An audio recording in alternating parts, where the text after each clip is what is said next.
ଓଡ଼ିଆ ସାହିତ୍ୟ ଇତିହାସର ଦ୍ୱିତୀୟ ପର୍ଯ୍ୟାୟରେ ସାରଳା ସାହିତ୍ୟକୁ ସମ୍ପୂର୍ଣ୍ଣ ଭାବେ ବର୍ଣ୍ଣନା କରାଗଲା। ଲାଇକ୍ କରନ୍ତୁ, ସେୟାର କରନ୍ତୁ ଆଉ ସବସ୍କ୍ରାଇବ୍ କରିଦିଅନ୍ତୁ। ବେଲ୍ ଆଇକନ୍କୁ ଦବାଇ ଦିଅନ୍ତୁ। ନମସ୍କାର।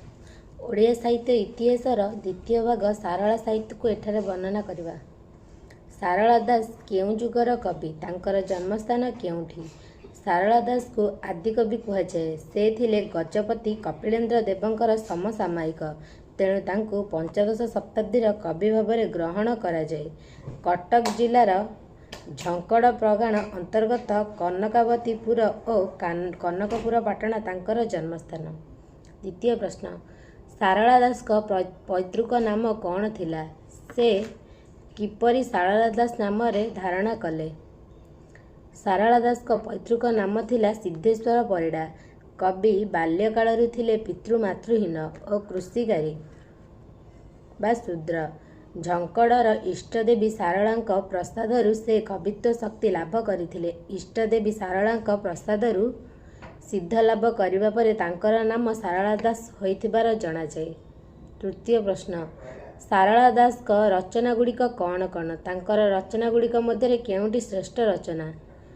ଏ ପର୍ଯ୍ୟନ୍ତ ମିଳିଥିବା ସାରଳା ଦାସଙ୍କ ରଚନାଗୁଡ଼ିକ ହେଲା ବିଲଙ୍କା ରାମାୟଣ, ଓଡ଼ିଆ ମହାଭାରତ 18 ଖଣ୍ଡ ପର୍ବରେ ବିଭକ୍ତ, ଚଣ୍ଡୀ ପୁରାଣ ଓ ଦେବୀ ଭାଗବତ, ଲକ୍ଷ୍ମୀ ନାରାୟଣୀ ବଚନିକା।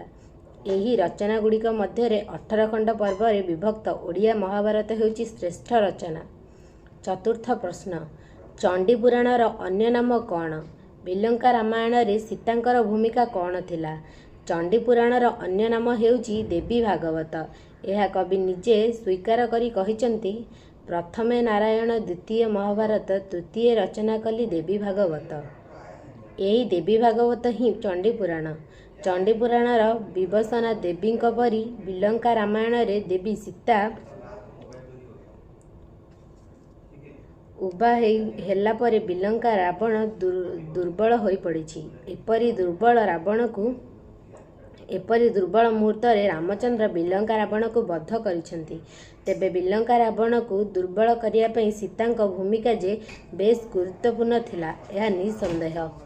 ପଞ୍ଚମ ପ୍ରଶ୍ନ, କର୍ଣ୍ଣ ମଲ୍ଲେ 5 ଅର୍ଜୁନ ମଲ୍ଲେ 5, ଏହାର ଅର୍ଥ କ'ଣ? କର୍ଣ୍ଣ ମଲ୍ଲେ 5 ଅର୍ଜୁନ ମଲ୍ଲେ 5, ଏହା କବି ସାରଳା ଦାସଙ୍କ ଏକ ସୁନ୍ଦର ପ୍ରବଚନ। ଏହାର ବିଷୟବସ୍ତୁରେ ବର୍ଣ୍ଣିତ ଅଛି ଯେ କର୍ଣ୍ଣ କୁନ୍ତୀଙ୍କର ପୁତ୍ର ଥିଲେ, ହେଲେ ମଧ୍ୟ ତାଙ୍କୁ ସେ କେବେ ପୁତ୍ର ସ୍ନେହ ଅର୍ପଣ କରିନଥିଲେ। କର୍ଣ୍ଣ ଓ ଅର୍ଜୁନ ଉଭୟ ସମାନ ଶ୍ରେଣୀର ବୀର। ଯୁଦ୍ଧରେ କର୍ଣ୍ଣ ଓ ଅର୍ଜୁନ ମଧ୍ୟରେ ଯେ କେହି ମଲେ ମଧ୍ୟ ପାଣ୍ଡବଙ୍କ ଭାଇ ସଂଖ୍ୟାରୁ ଗୋଟିଏ କମିଯିବ। କର୍ଣ୍ଣ କିମ୍ବା ଅର୍ଜୁନ ଯେ କେହି ମଲେ ମଧ୍ୟ ଯେଉଁ 5 ପାଣ୍ଡବରୁ ସେହି 5 ପାଣ୍ଡବ ରହିବେ। ଲାଭ କ୍ଷତି ଉଭୟ ସମାନ ହେଉଥିବା କଥାରୁ ଲକ୍ଷ୍ୟ କରି ଅଦ୍ୟାପି ଉତ୍କଳୀୟ ଜନତା ଏହି ପ୍ରବାଦଟିକୁ ବ୍ୟବହାର କରିଥାନ୍ତି। ଷଷ୍ଠ ପ୍ରଶ୍ନ, ଧ୍ରୁବରାଷ୍ଟ୍ରଙ୍କୁ କନ୍ୟା ନାହିଁ କି ଗାନ୍ଧାରୀକୁ ବର ନାହିଁ, ପ୍ରବଚନର ଅର୍ଥ କ'ଣ? ଏହି ପ୍ରବଚନର ବିଷୟବସ୍ତୁ ମଧ୍ୟ ସାରଳା ଦାସଙ୍କ ନିଜସ୍ୱ ପରିକଳ୍ପନା। ବ୍ୟାସଙ୍କ ପରାମର୍ଶ ଅନୁସାରେ ଗାନ୍ଧାରୀ ପ୍ରଥମେ ଶାହାଡ଼ା ଗଛକୁ ବିବାହ କଲେ ଏବଂ ବିବାହ ପରେ ଗଛଟି ଜଳିଗଲା। ଏହାପରେ ଧୃତରାଷ୍ଟ୍ରଙ୍କ ସହିତ ଗାନ୍ଧାରୀଙ୍କ ବିବାହ ହେଲା। ଏହା ପୂର୍ବରୁ ଧୃତରାଷ୍ଟ୍ରଙ୍କ ସହିତ ବିବାହ କରିବା ପାଇଁ ପ୍ରସ୍ତାବ ସ୍ଥିର ହେବା ମାତ୍ରେ କନ୍ୟାମାନଙ୍କର ମୃତ୍ୟୁ ହେଉଥିଲା। ଗାନ୍ଧାରୀ ଉଆଁସୀ କନ୍ୟା ଥିବାରୁ ତାଙ୍କୁ ମଧ୍ୟ ବର ମିଳୁନଥିଲା। ଏ ଦୁହିଁଙ୍କ ବିବାହ ଦୈବ ଯୋଗୁଁ ସଂଗଠିତ ହୋଇଥିଲା। ଯେଉଁ ପୁରୁଷକୁ କନ୍ୟା ମିଳୁନଥାଏ ଏବଂ ଯେଉଁ କନ୍ୟାକୁ ବର ମିଳୁନଥାଏ, ସେ ଦୁହିଁଙ୍କ ବିବାହ ହେଲେ ଏହି ପ୍ରବଚନଟି ଉତ୍କଳୀୟ ଜନତା ସାଧାରଣରେ ବ୍ୟବହାର କରିଥାନ୍ତି।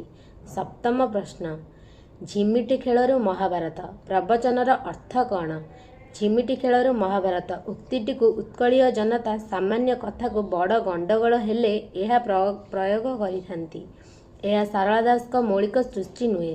ବହୁ ପ୍ରାଚୀନ କାଳରୁ ଏହି ଉକ୍ତିଟି ଉତ୍କଳୀୟ ସମାଜରେ ପ୍ରଚଳିତ, ଯାହାକୁ ସାରଳା ଦାସ ଗ୍ରହଣ କରି ନେଇଥିବା ଜଣାଯାଏ। କୌରବ ପାଣ୍ଡବ ବାଲ୍ୟକାଳରେ ଏକ ସ୍ଥାନରେ ରହି ବିଦ୍ୟାଭ୍ୟାସ କରୁଥିଲେ। ରାଜ୍ୟ ଶାସନ ସମୟରେ ଦୁଇ ପକ୍ଷଙ୍କ ମଧ୍ୟରେ ଦିନେ ଝିମିଟି ଖେଳ ହୋଇଥିଲା ଏବଂ ସେଥିରେ ଉଭୟ ପକ୍ଷ ମଧ୍ୟରେ ଯେଉଁ ମନମାଳିନ୍ୟ ଓ ବିଦ୍ୱେଷଭାବ ସୃଷ୍ଟି ହେଲା, ଯେଉଁଥିରୁ ପରବର୍ତ୍ତୀ ସମୟର ବିରାଟ ମହାଭାରତ ଯୁଦ୍ଧର ରୂପ ପରିଗ୍ରହଣ କଲା, ଏପରି ବିଷୟବସ୍ତୁ ସଂସ୍କୃତ ମହାଭାରତରେ ବର୍ଣ୍ଣିତ ଅଛି। ଅଷ୍ଟମ ପ୍ରଶ୍ନ, ଦାଣ୍ଡିବୃତ୍ତର ସ୍ରଷ୍ଟା କିଏ?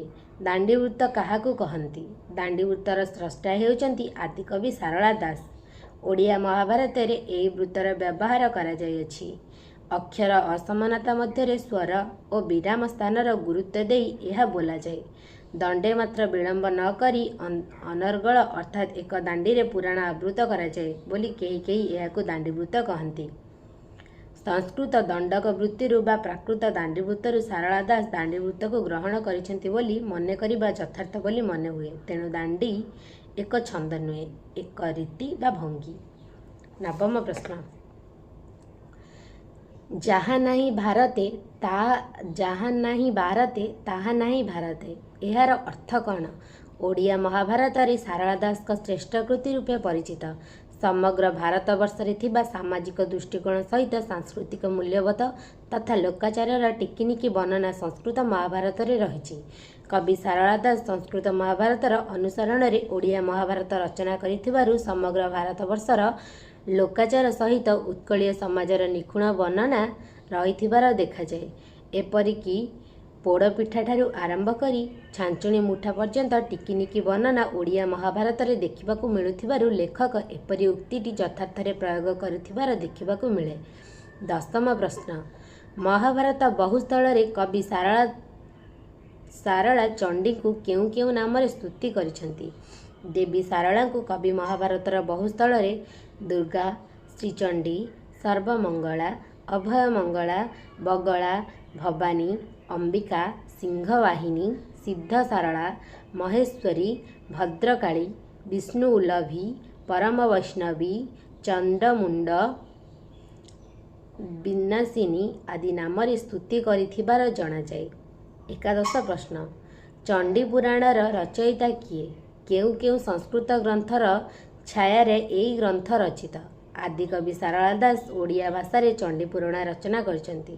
କିଏ ଚଣ୍ଡୀ ପୁରାଣ ରଚନା କରିଛନ୍ତି? ଆଦିକବି ସାରଳା ଦାସ। ସଂସ୍କୃତ ମାର୍କଣ୍ଡେୟ ଚଣ୍ଡୀର ଏହା କେବଳ ଓଡ଼ିଆ ରୂପାନ୍ତର ନୁହେଁ।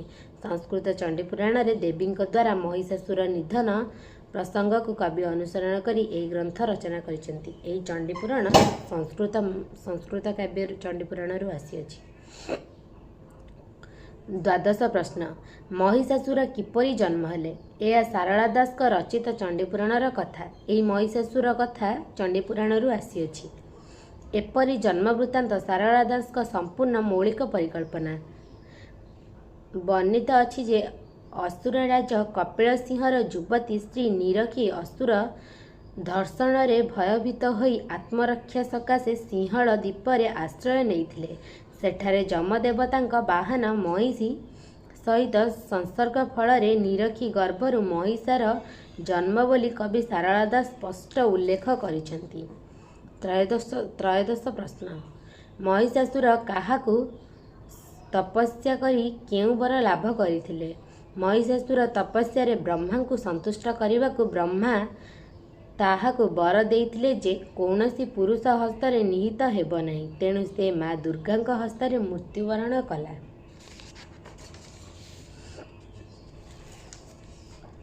14 ନମ୍ବର ପ୍ରଶ୍ନ। ଅପରାଜୟ ମହିଷାକୁ ଦେବୀ କେଉଁ ଉପାୟରେ ବଧ କଲେ? ଅପରାଜୟ ମହିଷାକୁ ପ୍ରଥମେ ଦେବୀ ଦୁର୍ଗା ବଧ କରିପାରିଲେ ନାହିଁ, କିନ୍ତୁ ପରେ ଏକ ଡାକିନୀର ପରାମର୍ଶରେ ଦେବୀ ବିବସନା ହେଲେ ଓ ବିବସନା ଦେବୀଙ୍କୁ ଦେଖି ମହିଷାସୁର ବିମୋହିତ ହୋଇପଡ଼ିଲା।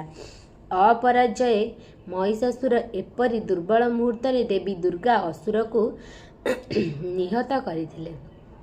15 ନମ୍ବର ପ୍ରଶ୍ନ। ବିଲଙ୍କା ରାମାୟଣ କାହାର? ଏହା କେଉଁ ସଂସ୍କୃତ ଗ୍ରନ୍ଥର ଅନୁସରଣରେ ରଚିତ? ବିଲଙ୍କା ରାମାୟଣ ଆଦିକବି ସାରଳା ଦାସଙ୍କ ରଚନା। ଏହା ସଂସ୍କୃତ ଅଦ୍ଭୁତ ରାମାୟଣ ଅନୁସରଣରେ ରଚିତ। ସଂକ୍ଷେପରେ ବିଲଙ୍କା ରାବଣ ସମ୍ପର୍କରେ ଯାହା କ'ଣ ଲେଖ। 16 ନମ୍ବର ପ୍ରଶ୍ନର ଉତ୍ତର। ଲଙ୍କା ପରି ବିଲଙ୍କା ଦେଶର ରାଜା ହେଉଛନ୍ତି ବିଲଙ୍କା ରାବଣ। ସେ ଅସୁର ଅଂଶର ଜନ୍ମ। ଲଙ୍କାରେ ରାବଣ 10 ଶିର, କିନ୍ତୁ ବିଲଙ୍କା ରାବଣ ହେଉଛି 1000 ଶିର। ଏ ମଧ୍ୟ ବ୍ରହ୍ମାଙ୍କଠାରୁ ବର ଲାଭ କରି ପ୍ରବଳ ପରାକ୍ରମୀ ଥିଲେ। କବି ସାରଳା ଦାସ ବିଲଙ୍କା ରାମାୟଣ ଗ୍ରନ୍ଥରେ ବିଲଙ୍କା ରାବଣର ବଳବୀର୍ଯ୍ୟ ତଥା ପୌରୁଷକୁ ବେଶ୍ ଚମତ୍କାର ଭାବରେ ବର୍ଣ୍ଣନା କରିଛନ୍ତି। 17 ନମ୍ବର ପ୍ରଶ୍ନ, ଓଡ଼ିଆ ମହାଭାରତରେ କେତେ ଖଣ୍ଡ ପର୍ବ ରହିଛି? 18 ଖଣ୍ଡ ପର୍ବ ରହିଛି। ସେହି ପର୍ବଗୁଡ଼ିକର ନାମ ଉଲ୍ଲେଖ କର। ଓଡ଼ିଆ ମହାଭାରତରେ 18 ଖଣ୍ଡ ପର୍ବ ରହିଛି। ସେହି ପର୍ବଗୁଡ଼ିକ ହେଉଛି ଆଦି ପର୍ବ, ମଧ୍ୟ ପର୍ବ, ସଭା ପର୍ବ, ବନ ପର୍ବ, ବିରାଟ ପର୍ବ, ଉଦ୍ଯୋଗ ପର୍ବ, ଭୀଷ୍ମ ପର୍ବ, ଦ୍ରୋଣ ପର୍ବ, କର୍ଣ୍ଣ ପର୍ବ, ଶଲ୍ୟ ପର୍ବ, ସପ୍ତିକ ପର୍ବ, କାଇଁସିକା ପର୍ବ, ଶାନ୍ତି ପର୍ବ, ଅନୁଶାସନ ପର୍ବ, ଅଶ୍ୱମେଧ ପର୍ବ, ଆଶ୍ରମବାସିକ ପର୍ବ, ମୁସଳି ପର୍ବ ଓ ସ୍ୱର୍ଗାରୋହଣ ପର୍ବ। 18 ନମ୍ବର ପ୍ରଶ୍ନ, ପଞ୍ଚୁ ପାଣ୍ଡବଙ୍କର ନାମ କ'ଣ କ'ଣ? ଏମାନଙ୍କର ମାତା କିଏ? ପଞ୍ଚୁ ପାଣ୍ଡବଙ୍କର ନାମ ହେଉଛି ଯୁଧିଷ୍ଠିର, ଭୀମ, ଅର୍ଜୁନ, ନକୁଳ, ସହଦେବ ଏବଂ ଏମାନଙ୍କର ମାତା ହେଉଛନ୍ତି ଦେବୀ କୁନ୍ତି। 19 ନମ୍ବର ପ୍ରଶ୍ନ, ଗଙ୍ଗା ବୋଇଲେ ଥିବି ଗଙ୍ଗା ବୋଇଲେ ଯିବି ର ମର୍ମାର୍ଥ କ'ଣ? ଏହି ବାକ୍ୟଟିକୁ କବି ଗଙ୍ଗା ଓ ଶାନ୍ତନୁଙ୍କ ଦାମ୍ପତ୍ୟ ଜୀବନ ବର୍ଣ୍ଣନା କଲାବେଳେ ପ୍ରତିଷ୍ଠା କରିଥିବାର ଜଣାଯାଏ। ଗଙ୍ଗାଙ୍କୁ ବିବାହ କରି ଶାନ୍ତନୁ ଆଦୌ ସନ୍ତୁଷ୍ଟ ନଥିଲେ। ଗଙ୍ଗାଙ୍କର ଉଗ୍ର ସ୍ୱଭାବ ଓ ନାରୀସୁଲଭ ଗୁଣାବଳୀର ଅଭାବ ଗଙ୍ଗା ଶାନ୍ତନୁଙ୍କ ନିକଟରେ ଏକ ସର୍ତ୍ତ ରଖିଥିଲା। ତାହା ଥିଲା, ଗଙ୍ଗା ବୋଲି ବୋଲୁଥିବୁ ତୁ ଅନବରତ, ଗାଙ୍ଗୀ ବୋଇଲେ ନଥାଇ ମୁଁ ତୋର ପୁରତ। ସ୍ତ୍ରୀ ମନ ନେବା ପାଇଁ ସ୍ୱାମୀର ସକଳ ପ୍ରକାର ଉଦ୍ୟମ ସତ୍ତ୍ୱେ ସ୍ତ୍ରୀର ସ୍ୱାମୀକୁ ପରିତ୍ୟାଗ କରିବାର ତର୍ଜମାମୂଳକ ଅସହନୀୟ ଭାବ ପରିବେଶରେ ଉତ୍କଳୀୟ ଜନତା ଓ ଉକ୍ତିକୁ ପ୍ରୟୋଗ କରିବା ଲକ୍ଷ୍ୟ କରାଯାଏ। 20 ନମ୍ବର ପ୍ରଶ୍ନ, ଓଡ଼ିଆ ମହାଭାରତର ବିଶେଷତ୍ୱ କ'ଣ? ଓଡ଼ିଆ ମହାଭାରତର ବିଶେଷତ୍ୱ ରହିଛି। ସଂସ୍କୃତ ମହାଭାରତରେ ବହୁ ଖଣ୍ଡନ ଓ ମଣ୍ଡନ କରିଥିବା ସତ୍ତ୍ୱେ କବିଙ୍କ ଓଡ଼ିଆ ମହାଭାରତର ସୌଷ୍ଠବ ଆଦୌ ବିନିଷ୍ଟ ହୋଇନାହିଁ। ଓଡ଼ିଶାର ଜନଜୀବନରେ ଯାହା କିଛି ସମ୍ଭବ କବି ସେଭଳି ଚିତ୍ର ନିଜର ମହାଭାରତରେ ପ୍ରକାଶ କରିଛନ୍ତି। ଏହାଛଡ଼ା ଓଡ଼ିଶାର କିମ୍ବଦନ୍ତୀ, ଜନଶ୍ରୁତି ଇତ୍ୟାଦିକୁ ବହୁ ଉପାଖ୍ୟାନକୁ ନେଇ ମହାଭାରତରେ ସ୍ଥାନ ଦେଇଛନ୍ତି। ନିଜର ଅସାମାନ୍ୟ କଳ୍ପନା ଶକ୍ତି ବଳରେ ଶାରଳା ଦାସ ସତ୍ୟାମ୍ବ ଉପାଖ୍ୟାନ, ଖାଲ୍ୟକାର ଜନ୍ମବୃତ୍ତାନ୍ତ, ବେଲାଳ ସେନ ଚରିତ, ଯୁଧିଷ୍ଠିର ଓ ସୁହାଣୀ କନ୍ୟା ଇତ୍ୟାଦି କେତେକ ନୂତନ ବିଷୟର ସଂଯୋଜନା କରି ମହାଭାରତକୁ ଅଧିକ ଜନପ୍ରିୟ କରାଇଛନ୍ତି। ତେଣୁ ଶାରଳା ଦାସଙ୍କ ମହାଭାରତର ବିଶେଷତ୍ୱକୁ ଅସ୍ୱୀକାର କରାଯାଇପାରିବ ନାହିଁ। 21 ନମ୍ବର ପ୍ରଶ୍ନ, ଶାରଳା ମହାଭାରତର ଚରିତ୍ରଗୁଡ଼ିକ ଏତେ ଜୀବନ୍ତ କାହିଁକି? ଆଦିକବି ଶାରଳା ଦାସ ମହାଭାରତରେ ଅନେକ ଚରିତ୍ର ସୃଷ୍ଟି କରିଛନ୍ତି ଓ ପ୍ରତି କ୍ଷେତ୍ରରେ ନିଜର ସ୍ୱତନ୍ତ୍ରତା ପରିଦର୍ଶନ କରିଛନ୍ତି। କବିଙ୍କ ଚରିତ୍ରଗୁଡ଼ିକ ସ୍ୱାଭାବିକ ଭାବରେ ମାନବ ଧର୍ମ ଗ୍ରହଣ କରିଥିବା ସହିତ ଅଧିକ ଜୀବନ୍ତ ଓ ସାମାଜିକ ହୋଇପାରିଛନ୍ତି। ମଣିଷ ଭଳି ସେମାନଙ୍କଠାରେ ଜାତୀୟତା ଦୋଷ ଓ ଗୁଣ ପରିଲକ୍ଷିତ ହୋଇଥାଏ। ଚରିତ୍ର ସୃଷ୍ଟି ମାଧ୍ୟମରେ କବି ହାସ୍ୟରସର ନିର୍ମଳ ଝରଣା ମଧ୍ୟ ସ୍ଥଳ ବିଶେଷରେ ପ୍ରକାଶ କରିଛନ୍ତି।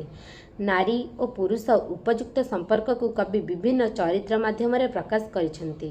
ତାଙ୍କ ଦୃଷ୍ଟିରେ ଯେଉଁ ସବୁ ଚରିତ୍ର ଦୋଷଦୁଷ୍ଟ, କବି ସେମାନଙ୍କୁ କଠୋର ସମାଲୋଚନା କରିଛନ୍ତି।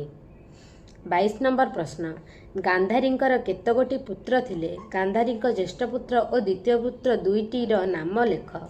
ଗାନ୍ଧାରୀଙ୍କର ଏକାଦଶ ପୁତ୍ର ଥିଲେ। ସବୁ ସନ୍ତାନଙ୍କର ନାମ ଆଦ୍ୟ ଅକ୍ଷର ଥିଲା ଦୁ। ଗାନ୍ଧାରୀଙ୍କର ଜ୍ୟେଷ୍ଠ ପୁତ୍ରର ନାମ ଥିଲା ଦୁର୍ଯ୍ୟୋଧନ, ଦ୍ୱିତୀୟ ପୁତ୍ରଙ୍କ ନାମ ଥିଲା ଦୁଃଶାସନ। ଦୁର୍ଯ୍ୟୋଧନଙ୍କୁ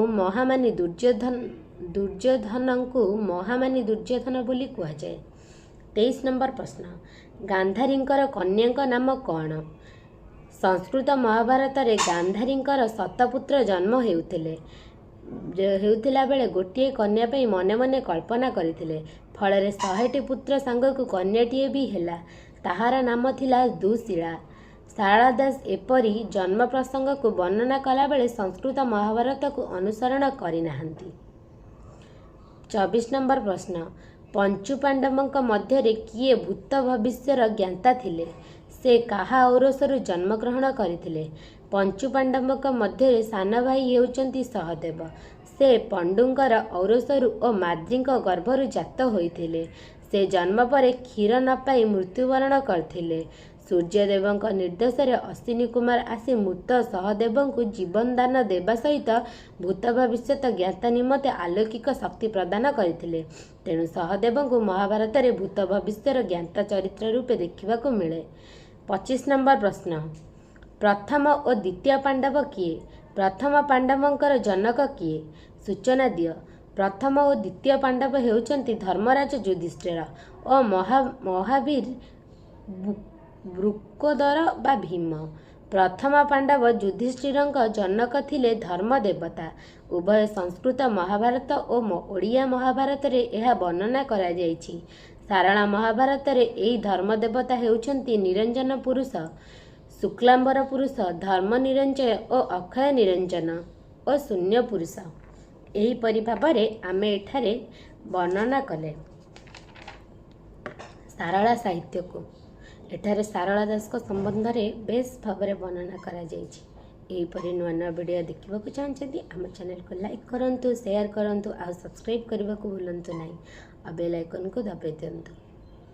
ଆଉ ଯଦି PDF ଚାହୁଁଛନ୍ତି ତାହେଲେ ଆମ ଚ୍ୟାନେଲକୁ ସବସ୍କ୍ରାଇବ୍ କରନ୍ତୁ ଆଉ ଆମ ଟେଲିଗ୍ରାମ ଚ୍ୟାନେଲରେ ଯୋଡ଼ି ହେଇକି ରୁହନ୍ତୁ। ରହୁଛି, ନମସ୍କାର।